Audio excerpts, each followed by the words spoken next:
Before we get into this episode, we have a quick favor to ask you. If you love our show, please scroll down to the review section of your favorite podcast platform and leave us a 5-star rating. If you have a few more seconds, please also leave us a review telling us what you like most about our show. We read every single one of these, and we appreciate them so much.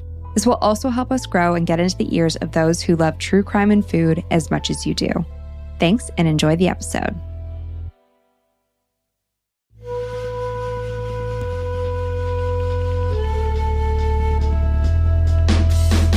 You're listening to Unsavory, where true crime meets food.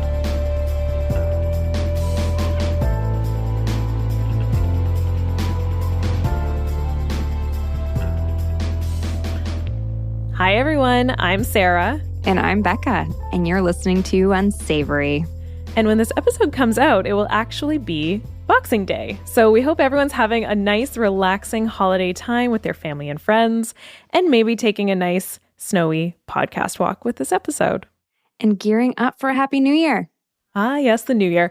A perfect segue, Becca. The time of year when many people are feeling motivated to set new resolutions and make a change, often a health-related change, which is why we typically like to cover something diet or weight loss related this time of year, because there's a whole lot of nuance around these topics that is worth discussing, and often some scandal. Ooh, always some scandal. Yeah, I know. I feel like January can feel like such a great time for a reset, after the holidays and a break from all things work.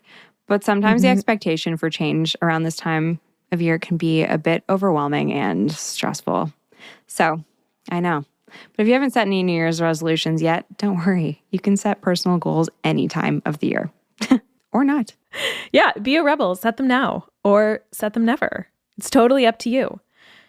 So today's story is actually a little bit different for us. It's not really a scandal or a crime, but it is definitely a hot topic right now. And I would say it has some scandal potential.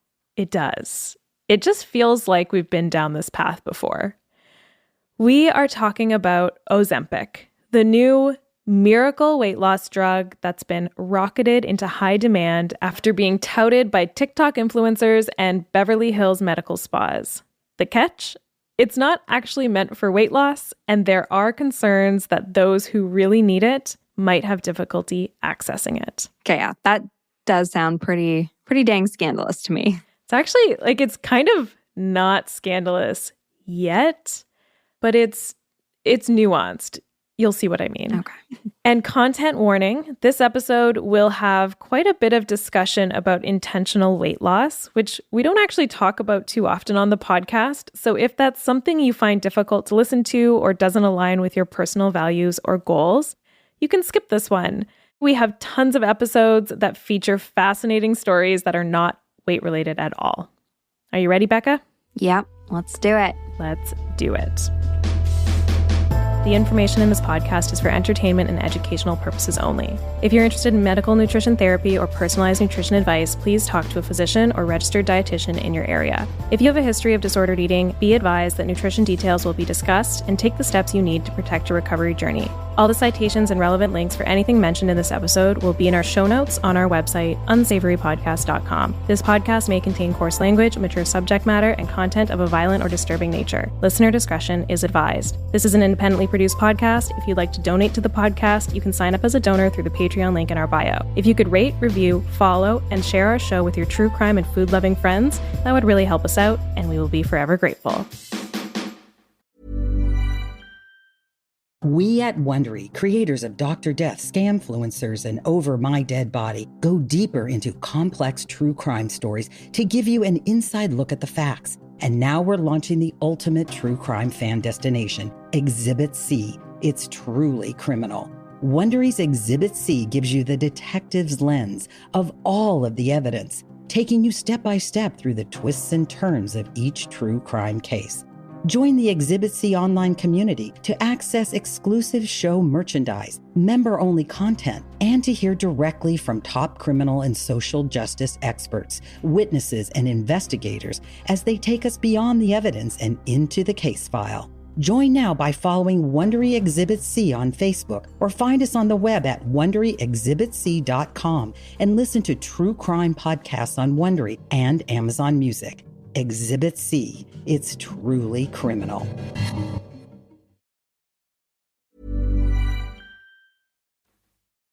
Shout out to my sources. I used quite a few different articles and thought pieces that are all linked in the show notes on Unsavory.com. But the main ones I used are a New York Times article by Danny Blum entitled, "What is Ozempic and Why is it Getting So Much Attention?" An article on Health Match by Claire Bono entitled, "Ozempic is not a weight loss drug, despite what social media users suggest." A National Geographic article entitled, "What to Know About Ozempic, TikTok's Favorite Weight Loss Drug" by Ali Yang, and a wonderful article by friend of the pod, Abby Langer, entitled, "Are Weight Loss Medications and Bariatric Surgery Effective?" So we had to cover this topic because it's all over social media right now, and we wanted to hopefully add some nuance into the mix of information out there. But we are not endocrinologists or pharmacists, but this is definitely a nutrition adjacent topic. And it's important to note that the use of this class of drugs for weight loss is relatively new. So information featured in this podcast could change in the future as more studies come out and as more people have had the chance to use the medication long term. So weight and weight loss and body shape always seem to be hot topics in Western society, and people are always looking for a quick fix. And who can blame them? Changing your body shape can be very difficult, and losing weight is not something that is equally difficult for everyone. There are so many different factors that make it challenging for some people to lose weight. We've covered some of the more scandalous quick fixes on the podcast before, like the alkaline diet, the weigh down diet, fruitarianism, breatharianism, and even the recent tapeworm diet episode. And typically, any sort of lose weight quick scheme or protocol works by rapidly dropping water weight and muscle mass at the start. Usually in the form of diarrhea. Yes. And then the person goes off the diet or the protocol, and the weight is gained back quite quickly. One of the unfortunate side effects of this weight cycling phenomenon is the impact it has on someone's relationship with food. So they might start to distrust themselves around food and enter a cycle of restriction and overeating that can be distressing and not supportive of the individual's overall health goals. I think any experienced social media user can attest that there are endless diets, supplements, meal plans, and even pharmaceuticals promoting rapid weight loss, many lacking scientific evidence and rarely producing long-term effects. Losing weight in a safe and sustainable way can take a very long time and requires a multi-pronged lifestyle approach to health behavior change. And yet, year after year, season after season, along comes a new magic bullet to lose weight. I think it might be the world's biggest scam. It's truly impossible to keep up with all the different trends, but I feel like this one has been particularly difficult to ignore. It's really present online. And 2022 as a whole has been a doozy of a year when it comes to diet culture and body trends. We've seen headlines touting the return to the heroin chic figures of the 90s. We also saw a return to 90s fashion trends that involved low-rise jeans and torso-bearing shirts. And now we have TikTok influencers, celebrities, and tech moguls singing the praises of a new diabetes medication, Ozempic, and its weight loss counterpart, Wegovy.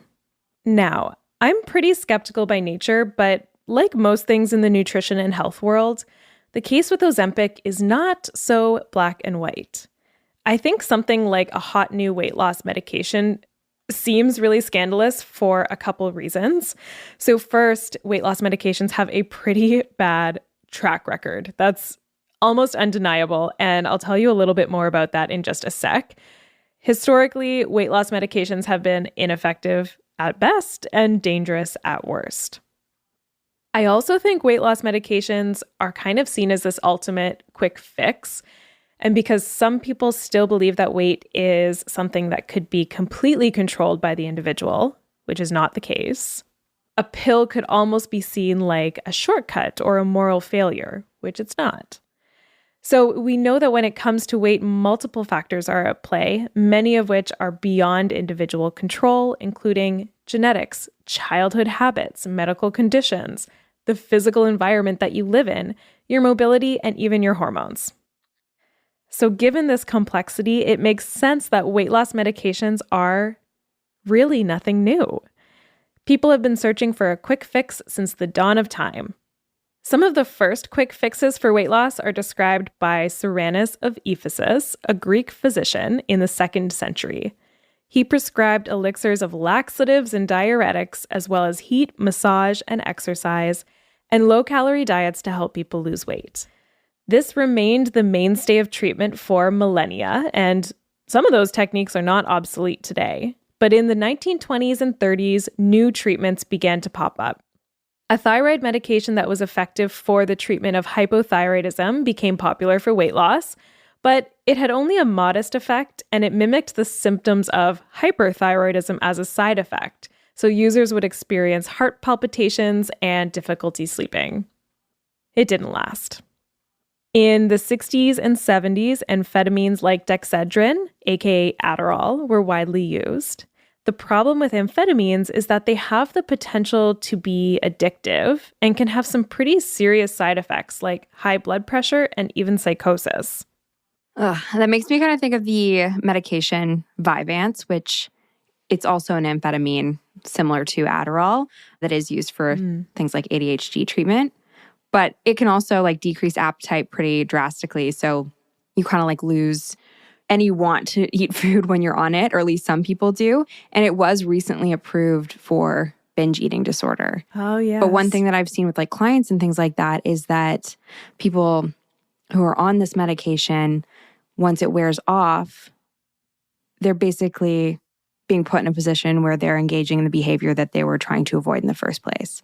Right. So it does end up encouraging binge eating once medication wears off.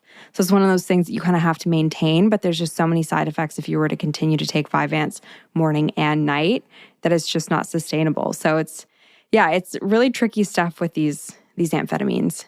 Definitely. And eventually people would have to go off of it, right? And they haven't gotten to the root of what was causing the binge eating in the first place. It's kind of like a Band-Aid. Yeah, exactly. But no, I mean, these medications can be so helpful for certain things, but you really have to kind of assess and monitor like what you're using them for. Yeah, definitely. So yeah, once people realized that amphetamines weren't all they were cracked up to be, the next big weight loss pill was something called fen-phen in the early 90s, which could be a whole unsavory episode in and of itself. So fen-phen was eventually discontinued for its effects on the heart after being linked to several deaths. Oh no. And we could do an episode on that, Becca. I don't know much about that at all, so maybe we will. Maybe we will. Maybe next New Year's. And there's another drug called orlistat that's still available and has been shown to cause modest weight loss by causing the malabsorption of dietary fats by inhibiting lipases, which are the enzymes that help our body digest fat. And one of the main side effects of this drug is oily bowel movements, which sounds a bit slimy, but could be avoided by following a low-fat diet. Yeah, definitely sounds less than desirable.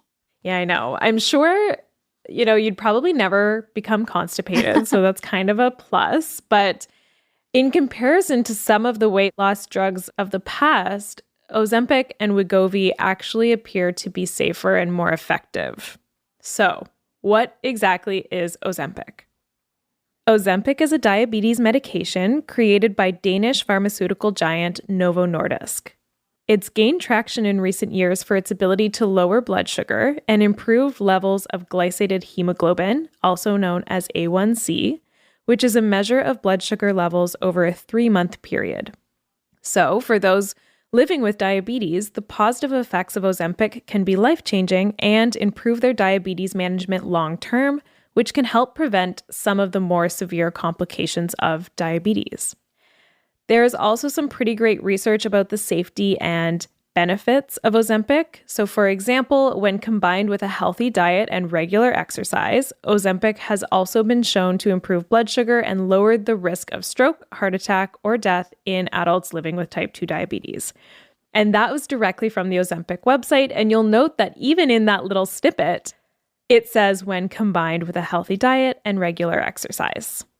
Ozempic is administered as a once-weekly injection. So I actually remember learning about it before it was popular on social media in my diabetes placement when I was studying to become a dietitian.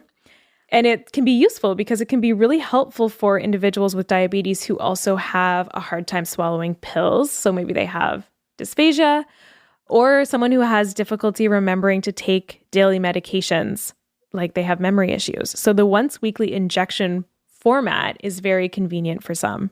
And it sounds pretty wonderful. So why is it only rising to popularity now? Well, the FDA first approved Ozempic for diabetes management in 2017, and that's only 5 years ago. Wow. One of the major side effects of Ozempic is weight loss. And yes, that is considered a side effect because it's not the main purpose of the medication. The Ozempic website clearly states Ozempic is not for weight loss. That's right on the website, like right on the homepage.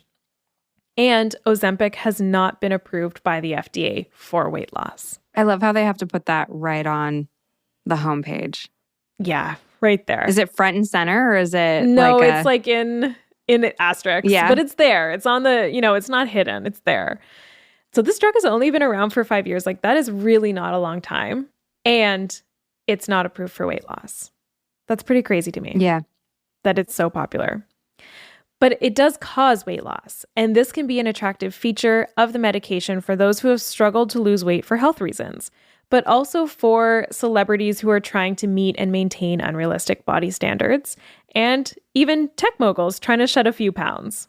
So not surprisingly, there is a market here. So in 2021, the FDA approved another version of the drug from Novo Nordisk that contains a higher dose of the active component called semaglutide under the brand name Wegovy. Unlike Ozempic, Wegovy has been approved by the FDA for weight loss, specifically in patients with a BMI above 30 or a BMI above 27 in combination with weight-related comorbidities like high blood pressure, type 2 diabetes, or high cholesterol. So Ozempic is approved for diabetes. Wegovy is approved for weight loss. Okay. And sorry, is Novo Nordisk, is that the same company that has Ozempic? Yes. Okay. They actually have the patent for semaglutide, which Gotcha. is a perfect segue again, Becca. You're keeping me on track. So how do Wegovy and Ozempic work? Ozempic and Wegovy belong to a class of medications called semaglutide, which helps lower blood sugar levels and regulate insulin release, which is crucial for people with type 2 diabetes. The drug imitates a naturally occurring hormone in the human body called glucagon-like peptide 1, or GLP-1, that we produce in our intestines when we eat, and it actually helps signal feelings of fullness. So semaglutide is a GLP-1 receptor agonist, which means that it can bind to our GLP-1 receptors and have a similar effect. So when someone takes semaglutide, it actually helps lower appetite by signaling to our bodies that we feel full and slowing down the passage of food from the stomach to the intestine. That's so interesting. It makes me think, is it like similar to, leptin? Yeah, that is one of the hormones that makes us feel full, but I think leptin... I'm looking it up because I was just thinking about leptin as you were speaking. Leptin may modulate GLP-1 secretion. Okay. Interesting. Learn something new today. Connecting the dots. Basically, it makes people taking the drug feel fuller faster. And many people actually tend to have other GI symptoms, so they'll feel nauseous, bloated, and really unable to eat like they were used to. So it doesn't really sound like a comfortable type of fullness. It sounds like an I can't eat a single other bite type of fullness. Right. Some people have described feeling almost repulsed by food and unable to eat or drink what they'd like. For some patients, taking the medication foods that used to be really exciting to them are no longer exciting, and they find themselves actually thinking about food a lot less. Oh, that's kind of sad. I find so much joy in the things that I eat. Like this stuff then basically just, it's pushing people to, I guess, stick to like a lower calorie diet, correct? Kind of. It's essentially removing the drive to eat or to eat a lot. So yeah, naturally they would be consuming less calories because they simply don't want to eat or they feel full very quickly. And as a dietitian, I would love to see some more research about the long-term effects of something like this because our hunger and satiety cues are there for a reason. We feel hunger because our body requires nutrition and it's signaling to us that we should eat. I'm always kind of wary of anything that messes with those natural hunger cues. Like even the last episode I did about eating competitions, which is actually about ignoring and altering hunger cues in a completely different way so that they can eat more for their eating competitions.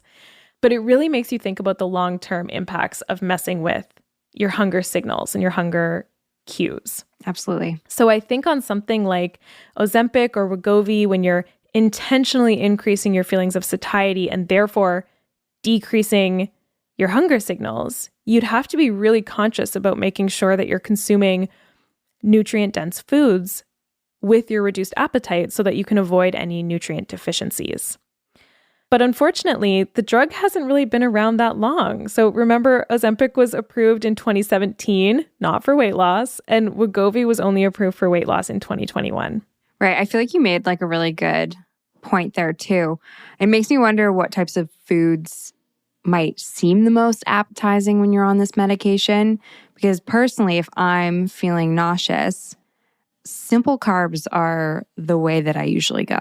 Which aren't the most nutrient dense. No, they are not. And I would agree, toast and ginger ale are my choices too if I'm feeling nauseous. There are, at your own risk, there are a ton of what I eat in a day on Ozempic videos on TikTok. Oh, really? So you can go, check them out. For the most part, it looks like people just prepare whatever they would normally eat, but then they're really only able to eat a small amount, almost like a comically small amount. Like someone would prepare 2 pieces of toast and then only eat like a quarter or a half and be like, I'm so full, I can't even finish my coffee. So it really does feel like kind of an extreme fullness. Yeah. But what about the evidence? So the evidence that exists suggests that Wegovy works for weight loss for most people. The FDA's approval of Wegovy was based on the results of the STEP clinical trial, which stands for Semaglutide Treatment Effect in People with Obesity. These trials were conducted by the drug's manufacturer, Novo Nordisk, and Wegovy's safety and efficacy were studied in 4 68-week, so over a year, randomized, double-blind clinical trials with about 4,500 participants. Pretty good study design. Yeah, it's big, long. Yeah, good sample size and a decent length of time. 3 of the 4 studies 1, 2, and 3, were placebo-controlled trials. And then the 4th study was actually a placebo withdrawal trial. Can you refresh my memory on what a placebo withdrawal is? Definitely. I had to look this up too. A placebo withdrawal study is when participants receive a test treatment for a specified time frame. And then at the end of that period, the participants are randomly assigned to either continue the treatment with the test treatment or with a placebo. So they would start the group on Wegovy, and then after a certain period of time, some would continue on Wegovy and others would unknowingly switch to a placebo. Okay.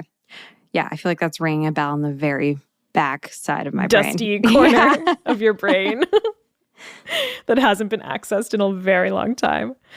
Okay, so in studies 1, 2, and 3, about 84%, 67%, and 85% of the Wegovy-treated patients, respectively, experienced losing 5% or more of their body weight, compared to 31, 30, and 48% of the placebo-treated patients, respectively, at 68 weeks. I think that's proof that the placebo effect is real.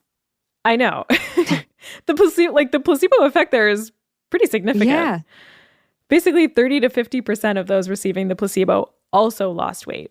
Maybe just because they were excited to be in a study or had that accountability piece. I'm not sure. And they definitely knew what the end result was supposed to be, right? Would they? I'm not sure. I feel like that could be It's double blind, but I'm sure they knew that they were in the study for weight loss. for weight loss, right?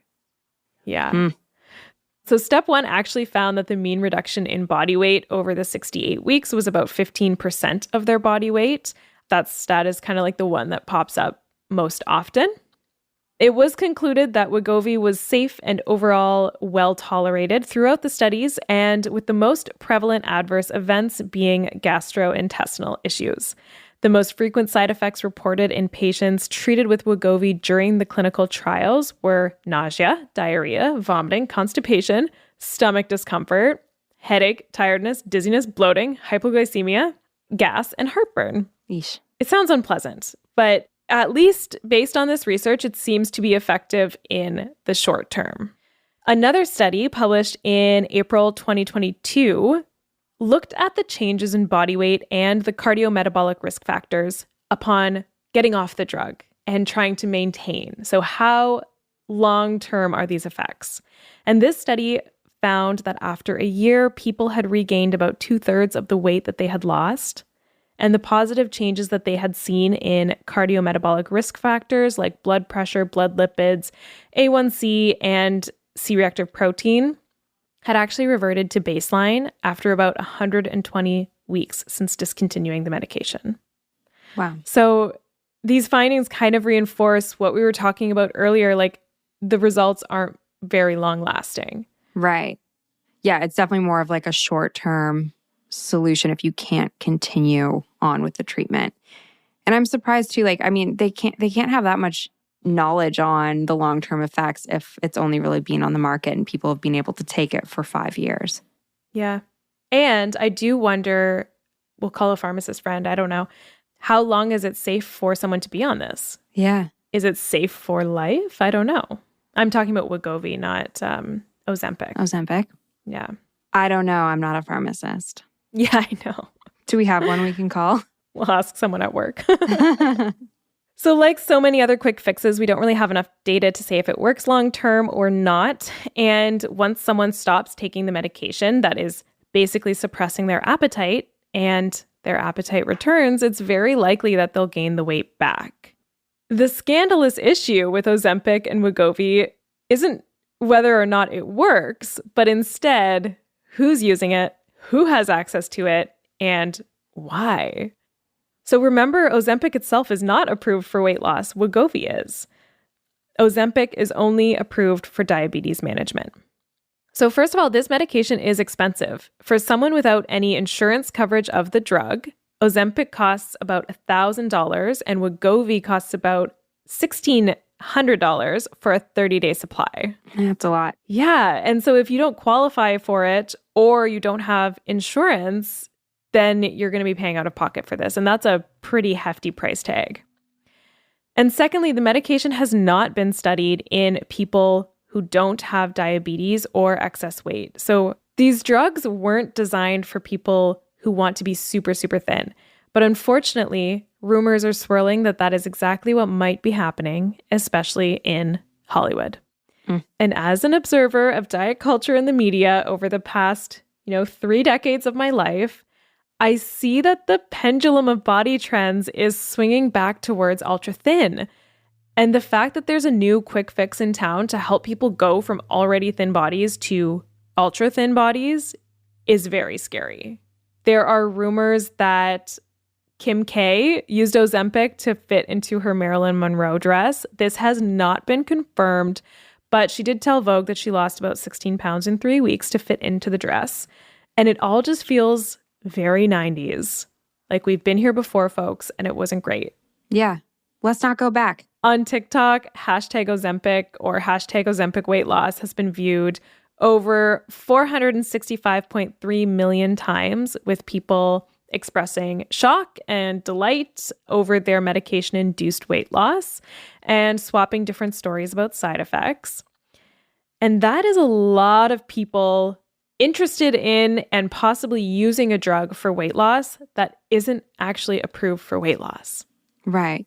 But if they're viewed over 400 million times. It could still be like the same people viewing a couple videos or going kind of into a wormhole. Yeah, it could be a Ozempic. vortex. Yeah, so it could be like 100 million, but still, that's a freaking ton of people. For sure. I will say I hadn't seen any of the Ozempic TikTok stuff before doing research. And actually, now I have physically typed in Ozempic and Ozempic weight loss into my search bar. And so now I see it all the time. I'm like, great. Oh, no. Thank you.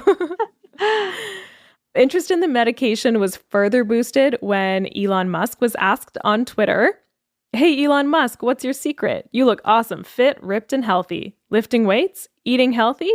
And he responded, "Fasting and Wegovy." And when I first saw that tweet, do you remember Kafifi? I feel like I do, but it's like not fully, my like thought process is not coming to like fruition here. It was that remind me. tweet that Trump did like in the middle of the night that was just like a nonsense word. Yes, and everyone was like, what is it? Like, is it a code? Did he mean coffee? Like, what is he talking about? When I first saw Elon Musk's tweet, I was like, is this another Kafifi? That was before I even knew what Wegovy was. Wegovy was. But Elon Musk isn't the only one using it. There's an article in The Guardian that speaks with a California doctor, Dr. Daniel Guillaume, who owns a medical spa. And he's quoted as saying, "Everyone's on it. A lot of celebrities are on it. Anyone who's not talking about it is on it." Don't say that. I know. Dr. There's Daniel.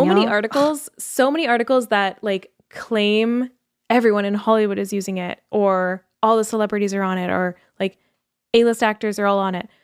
And there are no names. And so there really isn't any proof. And anyone who's not talking about it is on it. How about anyone who's not talking about it might also not know what it is? Or might just not be on it. Or might not be on it, so they have nothing to talk about. Yeah. God, I hate that quote. I know. Despite only being approved by the FDA for human use since 2017, Ozempic has gone from being a relatively unknown diabetes medication to a household name in very high demand. Okay, let's like go back a sec, because if Ozempic isn't approved for weight loss, I realize that we're talking about Ozempic. Yes. Like here quite a bit. Like how is everybody getting it? That is an excellent question. And I will say the answer isn't super clear, much like how no one's naming names about like, oh, what celebs are on it, even though apparently everyone's taking it. I'm like, who's taking it? Maybe nobody's taking it. Maybe nobody is. Maybe no one's taking it. Maybe it's like the best social media campaign of all time. But mostly it's off-label prescription. So doctors can still prescribe a medication for benefits beyond the primary intended use or the approved use. So a doctor could prescribe Ozempic for weight loss. Okay. Plus, there are these like medical spas in California and maybe throughout the States, and also these things called compounding pharmacies that make almost like knockoff versions of medications. So there are ways to access Ozempic without actually qualifying and without actually going through like Novo Nordisk, the manufacturer. Okay. I guess I didn't realize that doctors could prescribe a medication for a use other than its intended use if the FDA hasn't approved it. Yeah. It's interesting. I didn't know that. Yeah, I know. They really hold the power, don't they? They do. Yeah, I know. It's really interesting. Novo Nordisk actually issued a warning about compounded semaglutide, saying that it doesn't supply ingredients to compounders. So Novo Nordisk actually holds the patent on semaglutide, and it's apparently suing some companies for patent infringement. Oh, really? So those that are trying to like mimic the same thing. Oh. And then there have also been some FDA recalls from compounders or these compounding pharmacies who have mixed semaglutide with supplements. Again, not approved and possibly not even safe. So definitely not something you want to be getting off brand. But when the demand is high, there can be supply shortages, just like we're seeing now. So Ozempic and Wegovy have been listed by the FDA as medications in short supply. Wegovy was approved for weight loss in those who qualify, but it quickly ran out due to the high demand. And so Ozempic was next in line. So that's why people are switching to Ozempic instead of just going for Wegovy. Gotcha. It's not available. In the spring, Novo Nordisk reported difficulty keeping up with the skyrocketing demand. In Australia, recommendations have been officially made to physicians to prioritize Ozempic's use for its on-label treatment of type 2 diabetes. And considering that over 11% of the US population and 10% of the Canadian population live with diabetes, prioritizing the use of Ozempic for its actual use is very important. Yeah, of course. Do we have an Ozempic shortage here in Canada? Nope. No? Canada's doing okay. The shortage seems to be mostly affecting the US and Australia. But then, I feel like there's so many areas that are like almost scandalous, like the shortage and who's using it. But there's also the side effects, which can be pretty serious. So while most of the side effects are mild and mostly gastrointestinal related, Ozempic does actually have a boxed warning, and a boxed warning is commonly referred to as a black box warning, and it's basically the most serious type of warning mandated by the FDA.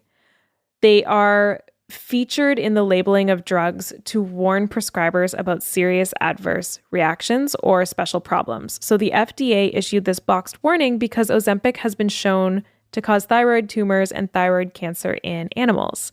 And it isn't known if Ozempic can cause thyroid tumors or thyroid cancer in humans. Oh, no. I know. It makes me just question why, like, unless you need this medication, why you would opt to take it. Mm-hmm. Exactly. I don't think that it's like the safe, quick fix that everyone wants it to be. But that's the thing about these like quick fixes is that there's many people that will turn to it just to fit a certain look or for purely aesthetic reasons. And that's not what it's intended for. Yeah. It's never as sexy as it sounds. No. Just like with the tapeworm diet. Just like with the tapeworm diet.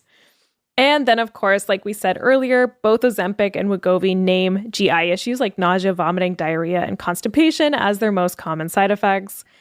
Many users find that even small amounts of food or drink can make them feel nauseous and full, even water. And so for this reason, dehydration is a serious concern. Constipation is also a serious concern as people are eating less, coupled with the slower gastric motility. That sounds like it could be a nightmare. Yeah, and online forums have plenty of stories from Ozempic users whose relationship with food has changed, not only physiologically, but psychologically.